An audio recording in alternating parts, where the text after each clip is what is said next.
Mas Reza. Yuk. Nah, ini kalau dari birdie ini sendiri, kenapa sih bisa melihara birdie ini? Oh, beres ini pertama tadi karakter ya. Ini kayak gini nih. Karakternya jinak banget, dielus, dipegang itu enggak jumpy kayak gitu, enggak galak, enggak gigit kayak gitu. Walaupun pemeliharaannya agak sedikit lebih susah daripada gecko tadi kan. Beres ini kita perlu lampu UVA, UVB, perlu jemur, perlu rendam kayak gitu. Kalau cara memeliharanya ya? Dia butuh effort lebih lah, butuh konsisten lebih tepatnya. Konsistensi, kayak jinak banget ini. Nih. Hampir sama kayak iguana ya? Oh, iguana itu kan dari Amerika.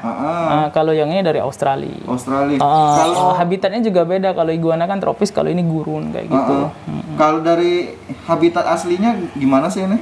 Ini di Australia agak-agak sedikit, nggak terlalu gurun sih, kayak hutan pohon-pohon yang panas kayak gitu. Kalau habitatnya kayak gitu. Kemudian makanannya nih, Kalau makanannya buat baby, 70% insektivora, 30%-nya sayuran kayak gitu. Nih, kalau buat yang juve kita kasih 50% sayur, 50% inseks. Nah, kalau buat adultnya kebalikan nih. Sayurnya jadi lebih banyak daripada ininya, daripada daripada jangkrik atau insektivoranya gitu. Makanan utamanya apa? Tadi kalau insek apa? Kalau kita di sini biasa kasih jangkrik ya. Jangkrik ya. Kalau sayurannya?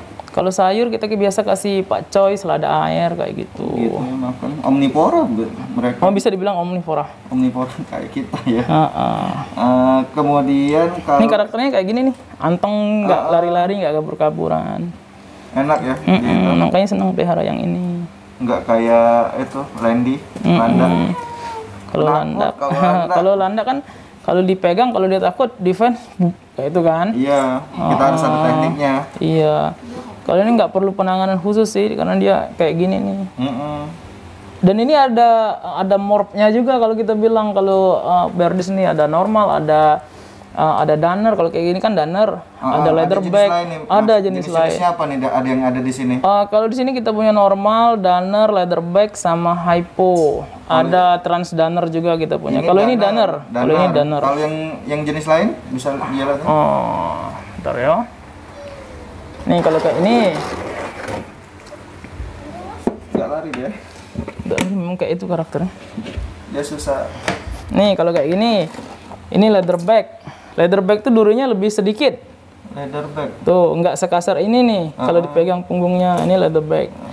Tuh, lebih halus. Nah kalau buat hypo, nih boleh. Udah. Tuh. Udah pegang ada. Pegang yang lain. Kalau buat hypo kayak gini tuh. Ini hypo. Ini leatherback hypo, combo malahan. Ini udah combo morph. Jadi kalau hypo itu kukunya putih kayak gitu. Tuh, ini kan kukunya hitam nih. Iya. Ini kukunya putih. Tuh, ini hypo. Tuh. Sifat genetiknya resesif. Jadi kalau nggak ketemu sama hypo, dia bakal head hypo kayak gitu. Kemudian ada lagi. Kalau transulen tuh di situ tuh.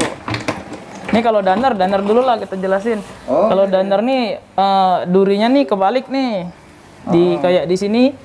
Nih durinya tuh kayak bertabrakan kayak gitu tuh.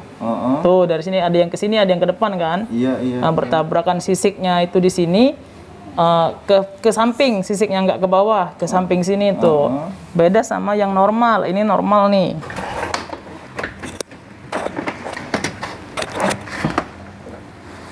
Dragon ya. Iya, bearded dragon nih. Ini kalau yang normal kayak gini nih. Tuh. Ini yang normal. Nih, ini yang normal. Nih, lurus ke bawah semua kan jenggotnya. Nah, dan sisik di tangan ini lurus ke bawah kayak gitu.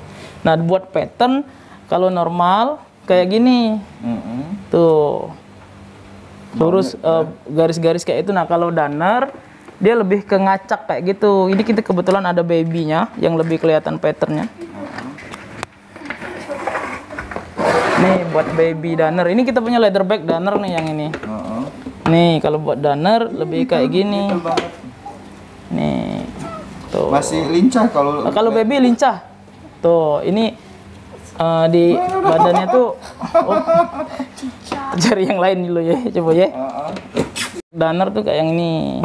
Tuh. Masih juga. Masih kalau karakter baby kayak gitu kan, dia lebih ketakut kayak gitu. Nah, Takut ya. ini patternnya udah ngacak, nggak lurus-lurus kayak tadi Iya, itu.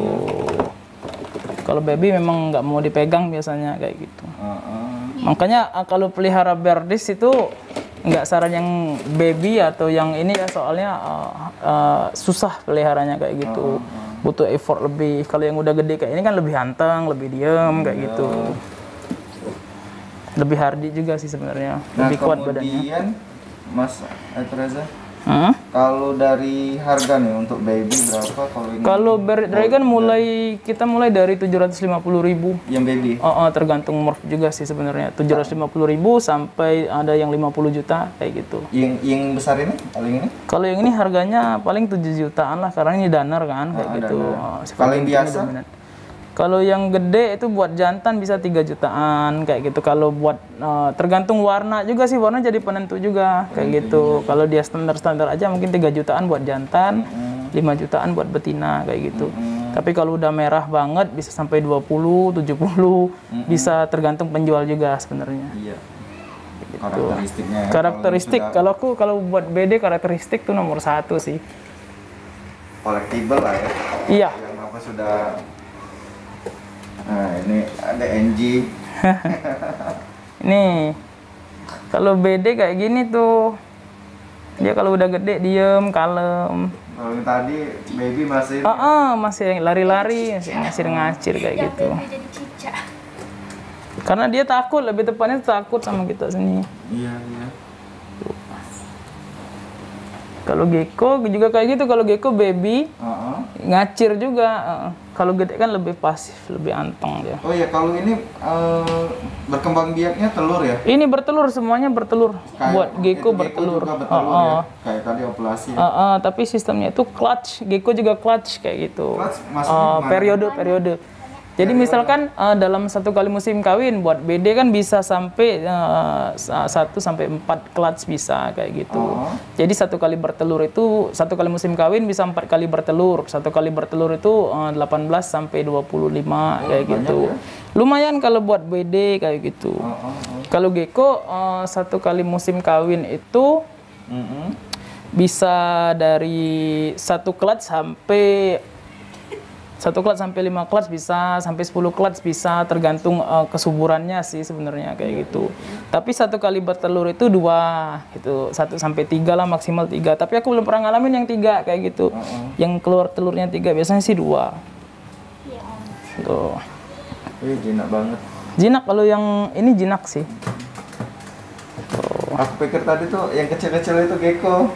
Yang kecil-kecil ini baris, tapi karakter lihat lah yo. Kalau karakter baby pasti ini gedenya kayak ini nih. Gedenya kalem tuh, diangkat-angkat di ini di diem baik sih. Ada juga bisa. Dia kalem. Makanya senang peliharanya karena kalem itu karakternya oke sih kalau buat ini. Kalau komunitasnya sendiri gimana nih Mas? Kalau buat leopard gecko dan beris itu komunitas belum ada, tapi penikmat udah banyak ya. Penghobinya udah banyak, tapi belum dibentuk komunitasnya kayak gitu. Karena buat komunitas itu ada syarat prasyarat yang harus dicukupi kayak gitu kan. Jadi agak sedikit ribet. Jadi sementara ini kita penikmat aja dulu. Paling buat grup-grup ya. Iya, grup-grup aja, paling forum buat diskusi kayak gitu kan. Nah, untuk lokasi kita ulangi nih. Kalau lokasi di mana? Kalau lokasi kita sama kayak tadi, sama kayak leopard gecko, kita di Golden Dragon Farm, Sakip Rawabendung. Bisa langsung DM ke Instagram aja buat beli atau buat tanya-tanya. Iya, Google Map boleh. Oke. Google Map boleh. Lanjut. Makasih Mas. Oke, sama-sama. Izinkan buat video di sini. Siap. Ya, kita sudah selesai ke tempat gecko dan birdie. Ternyata ada birdinya juga, kami tidak tahu. Selesai dan nanya-nanyanya tadi lucu ya, lucu tak? Iya. Lucu. Jinak banget. Tapi kalau yang baby masih nggak itu ya, masih lincah. Cicak. Cicak masih ini. Jadi itu saja. kalau ada yang mau minat bisa langsung ke Golden Dragon Farm. Ada lokasinya di sini, di tadi. Itu saja. Jika kalian suka dengan video ini, jangan lupa like video ini dan subscribe channel Andi Agusman dan share. Oke, dadah, sampai jumpa di video selanjutnya. Bye.